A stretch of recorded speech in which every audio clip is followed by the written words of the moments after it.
You want to know what's funny?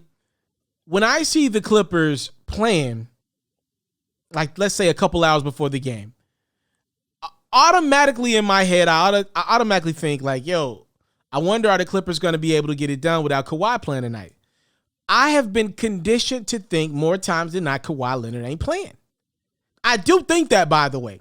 And when he plays, I'm pleasantly surprised. He's one of the best basketball players in the world. Obviously, I love seeing Kawhi play basketball.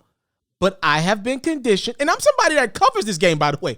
I make money with the NBA, so I can only imagine the casual fan. I have been conditioned to think Kawhi Leonard doesn't play more times than not.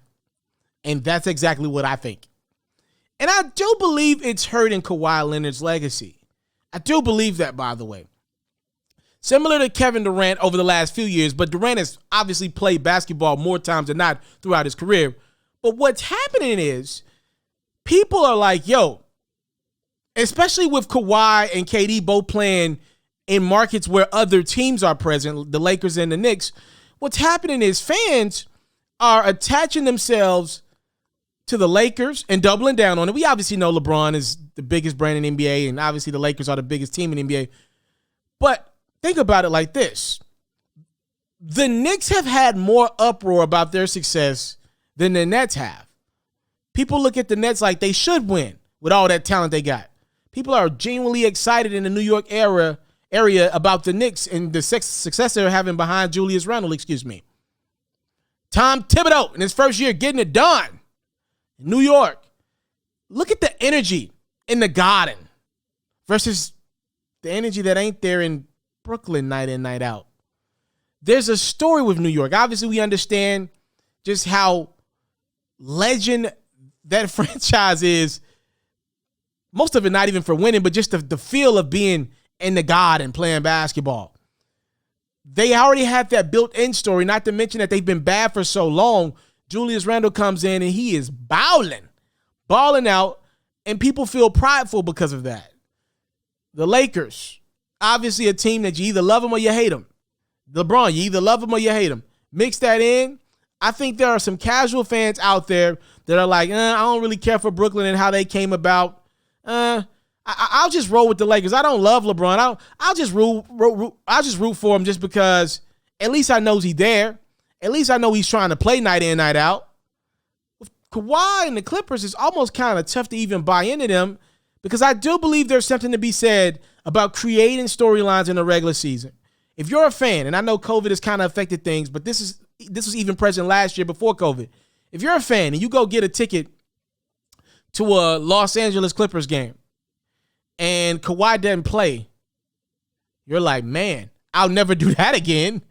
If you're a fan and you go see LeBron James play and LeBron and the Lakers lose by 2 at home to the New Orleans Pelicans, to the Golden State Warriors, well, in the playoffs, you're going to want to see that matchup again. You're going to automatically think back, I remember the last time the Warriors got us by 2.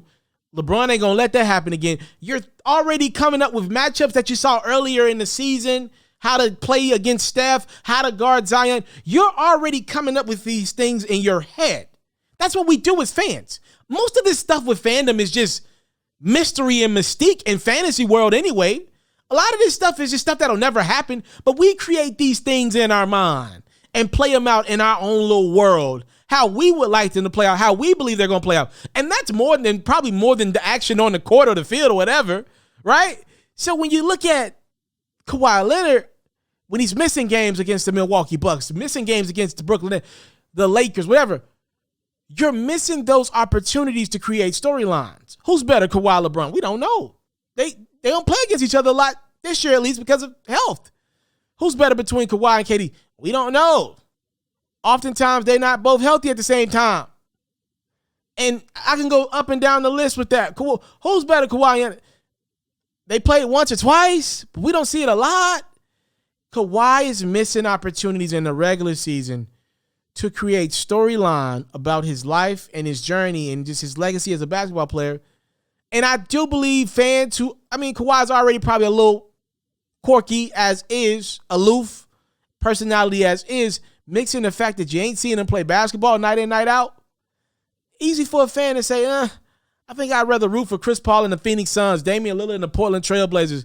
At least I watch them. At some point in time, it's kind of how the social media era is today, right? Like, we understand that our people who have real talent, actors, whatever, entertain. But there's this influencer that's in your face every day. There's an actor out there that is great in movies. Like, Denzel believes this actor is one of the greatest talents he's ever seen. But then there's this influencer that's in your face every day with skits and content. At some point, even if that actor is great, there's something to be said about the Instagram influencer that's in your face every day. Not saying that Instagram influencer is better than that actor or actress that's established, but we're human. At some point, your mind is going to think about the Instagram influencer more than it is the actor or actress that you only see once or twice a year. At some point, your mind starts to wonder, like, yo, that person must work harder than that person does, because the ratio of me seeing that person versus this person is so far left. And I think that's what's happening to Kawhi. He might be the best in the world. We don't know.